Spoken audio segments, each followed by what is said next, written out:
नमस्कार, मुंबई गेटवे में आपका स्वागत है। मैं हूं राहुल पांडे। खबरों की शुरुआत करेंगे एक बड़ी खबर से। महाराष्ट्र में है एक ऐसा गांव जहां चलता है तेल माफियाओं का राज। ना तो उन्हें पुलिस का डर है, ना ही कानून का और ना ही सरकार का। पुलिस की दबिश पर उन्होंने पुलिस वालों की ही पिटाई कर दी। और आपको बताएंगे कि एटीएस को मिली बड़ी कामयाबी। मालेगांव धमाकों का मुख्य आरोपी प्रवीण मुतालिक हुआ गिरफ्तार। लेकिन सबसे पहले एक नजर इस वक्त की हेडलाइंस पर। महाराष्ट्र में नागपुर के पास बसता है तेल माफियाओं का गांव। पुलिस की दबिश पर डिप्टी एसपी समेत 4 पुलिस वालों की हुई जमकर पिटाई। साल 2008 में हुए मालेगांव बम धमाकों में एटीएस को मिली बड़ी कामयाबी। मुख्य आरोपी प्रवीण मुतालिक को एटीएस ने कर्नाटक से किया गिरफ्तार। महाराष्ट्र के पालघर में 13 साल के नन्हे नटवर लाल ने लगाया राहुल गांधी और सलमान खान को चुना। खुद को अनाथ बताकर उनसे ली बड़ी मदद।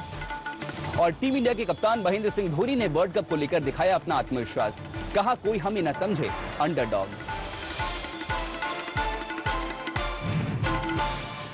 महाराष्ट्र में तेल माफियाओं का चल रहा है गुंडा राज।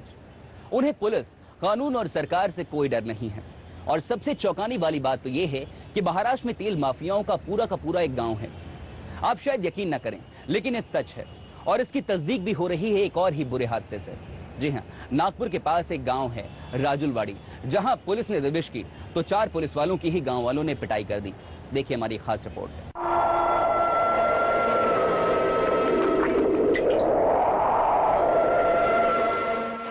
महाराष्ट्र में तेल माफियाओं का गुंडा राज। महाराष्ट्र में तेल माफियाओं का खुद का कानून। महाराष्ट्र में तेल माफियाओं का है एक पूरा गांव। तेल माफियाओं के भूतों से डरती है पुलिस। जी हां, महाराष्ट्र में छाया है एक गांव का खौफ। इस गांव में रहते हैं तेल माफियाओं के भूत। इन भूतों से डरती है पुलिस और सरकार, क्योंकि ये है तेल माफियाओं का गांव।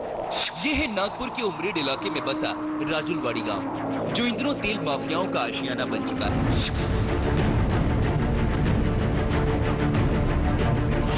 यहाँ तेल माफिया इतने बेखौफ हो चुके हैं कि वो पुलिस को भी नहीं बख्श रहे।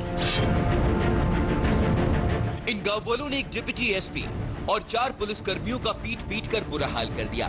दरअसल मंगलवार के दिन पुलिस को खबर मिली कि राजुलवाड़ी गांव में कुछ लोग केरोसिन में मिलावट का धंधा कर रहे हैं। वो केरोसिन की जमाखोरी कर रहे हैं। जिसके बाद पुलिस गांव में रह रहे तेल माफिया पन्नालाल राजपूत के घर छापा मारने पहुंची, जहां करीब 250 लीटर से ज्यादा मिलावटी केरोसिन रखा था। लेकिन तेल माफिया पन्नालाल राजपूत समेत पूरे गांव ने ही पुलिस पर हमला कर दिया। इनमें बड़े पैमाने पर महिलाएं भी शामिल थी। इन गांव वालों ने पुलिस की गाड़ी तोड़ दी, उन्हें जमकर मारा पीटा, जिसमें डिप्टी एसपी और 4 पुलिसकर्मी घायल हो गए। पुलिस ने मामला दर्ज कर कुछ लोगों को गिरफ्तार किया है।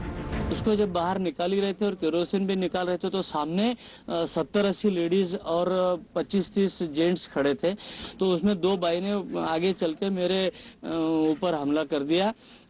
मेरे ऊपर वो कांटे का जो फांस है वो ऐसा डाल दिया। पीछे से पत्थर भी आ रहे थे, कुछ लोगों के हाथ में लकड़ी थी। हमारे लोग कुछ आगे बढ़े, पीआई भी आ गया है तो उनको भी चोटें लगी है।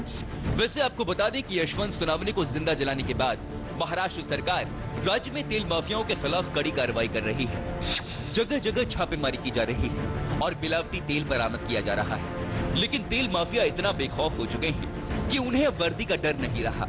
ऐसे में अब सरकार के सामने सबसे बड़ी चुनौती यही है कि आखिर वो इन तेल माफियाओं से किस तरह निपटे। पुलिस पर तेल माफियाओं का हमला महाराष्ट्र सरकार की पोल खोल रहा है। अब छोटे मोटे इलाके नहीं, पूरे गांव पर तेल माफियाओं ने कब्जा कर लिया है, जो बता रहा है महाराष्ट्र में सरकार का नहीं बल्कि तेल माफियाओं का सिक्का चलता है। लेकिन एक सवाल की गुंजाइश जरूर है, राजनीतिक पनाह के बगैर क्या ऐसा हो सकता है?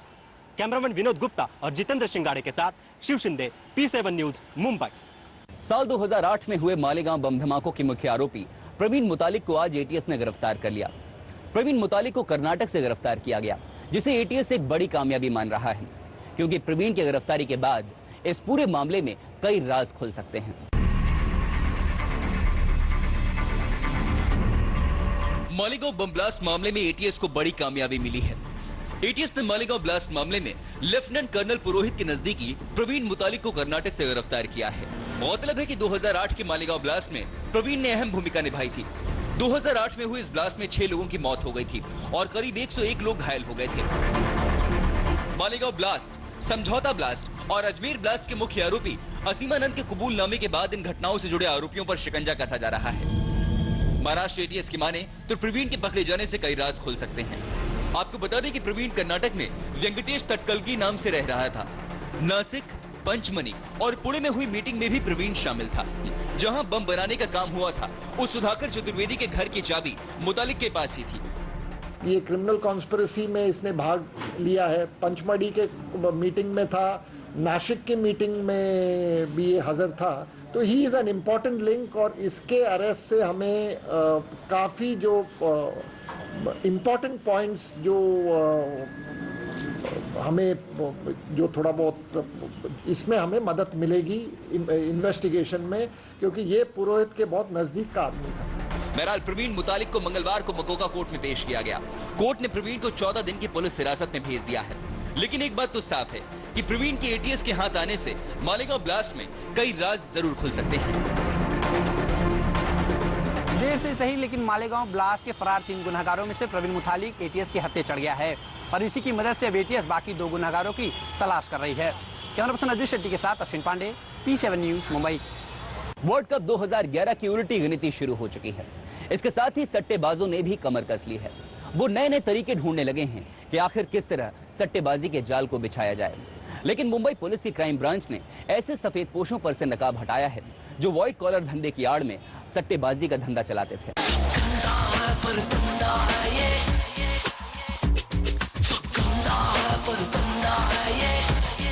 क्रिकेट का सबसे बड़ा महाकुंभ वर्ल्ड कप 2011 जैसे जैसे नजदीक आ रहा है, सट्टेबाजों के बीच भी हलचल तेज होने लगी है।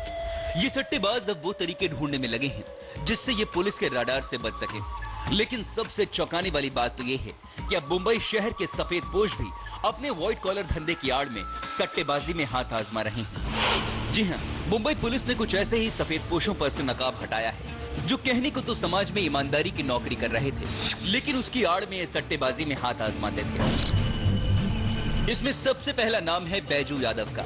ये बैजू यादव ट्यूटोरियल्स के नाम से कोचिंग सेंटर चलाता था। ये अपनी कोचिंग से कमाया हुआ पैसा सट्टेबाजी में लगाता था। इसके अलावा ये कई बुकीज को भी फाइनेंस करता था। दूसरा नाम है ब्रिज कनौजिया का। ये एक फाइनेंस कंपनी का मालिक है। ये सट्टेबाजी में पैसा लगाने के साथ साथ जरूरतमंदों को सट्टेबाजी के लिए ही ब्याज पर पैसा भी देता था।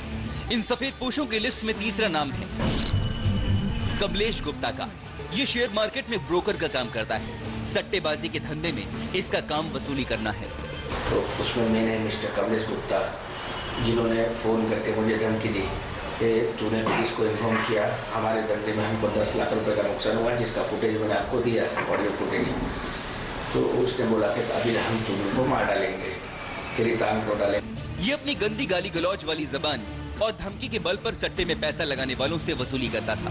आप भी सुनिए अपने 10 लाख रुपए डूब जाने को लेकर वो किस तरह फोन पर अपना गुस्सा जाहिर कर रहा है। तो मेरे इसके अंदर मेरा 10 पट्टी लगा था, मेरी 10 तुम लोगों को मैं छोड़ूंगा बता मेरे को, किसको? तेरा 10 पट्टी लगा था, माकड़ा को मालूम है? माकड़ा बोला नहीं तेरे को? अरे मैंने उसको बुक चालू करने के लिए पैसा दिया था। वैसे इन सफेदपोशों के अलावा ये शख्स है रंजीत, जो सट्टेबाजी के खेल में मीडिएटर का काम करता था। बहरहाल ये सभी सफेदपोश सट्टेबाज सलाखों के पीछे चले गए हैं, लेकिन मुंबई पुलिस को ये जरूर पता चल गया है कि वर्ल्ड कप 2011 के मद्देनजर उसे अहम कदम उठाते हुए ऐसे सट्टेबाजों पर नकेल कसने का इंतजाम करना ही होगा।